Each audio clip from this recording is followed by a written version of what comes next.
Good morning, boys and girls, and happy Thursday. The first thing you'll need to do is locate this activity in your work pack.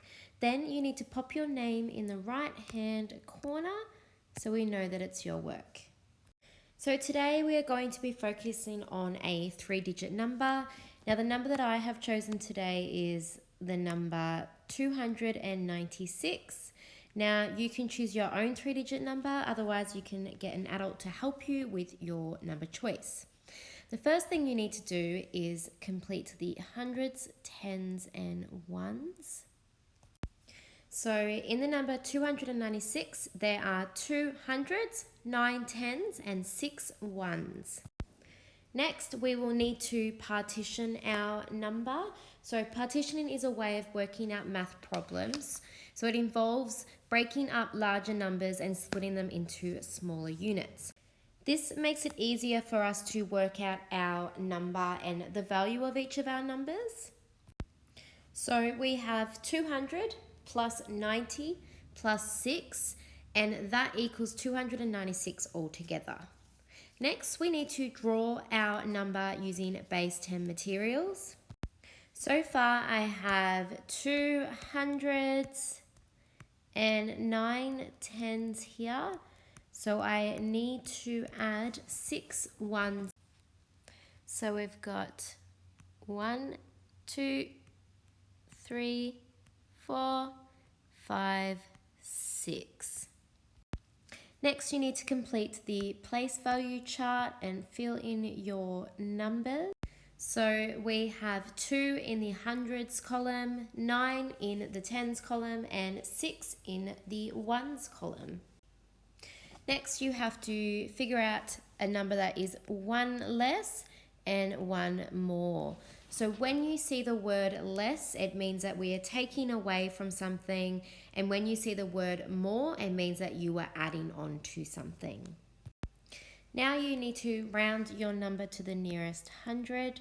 So if we look at the number 296, we need to determine whether or not the number is closer to 200 or closer to 300. Now I'm going to say it's closer to 300 based on the number 96. So I'm going to round it to the nearest 100, being 300.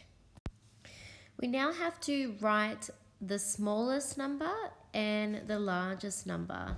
So that means that we look at the numbers in our whole number and we work out what is the smallest number and what is the largest number. Now, using the 3 digits in my number 296, I was able to make 269 as my smallest number and 962 as my largest number. Next, we need to add 10 to our number and also subtract 10 from our number. Now, if we add 10 to our number 296, we can see that the number has changed to a different hundreds place. So now we have 306, but if we subtract 10 from our number 296, we have 286. Next, we need to record our number on a number line. So for my number line, I have started it with number 0, and the number line finishes with the number 500. So I've marked my middle point, which is the number 250. So then that would make it easier for me to work out where the number 296 sits on the number line. So I have plotted my number 296 on the number line. Now you need to make a number pattern starting from your number. So for my number pattern, I have counted in tens, starting from 296, moving along the line from 306, 316, 326, 336, and 346. So in the number pattern that I have completed, you can see that the ones place never changes. The number 6 doesn't change. And if we look at the number in the middle, in the tens place value, we can see that the 9, then it goes to 10 because the 0 represents the 10, then it goes to 1 again, 2, 3, 4, and so on. Next, you need to write your number in words in this box just here.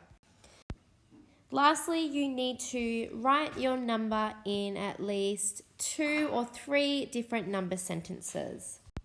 I have 2 different examples of number sentences. 306 minus 10 equals 296, and 267 plus 30 equals 296.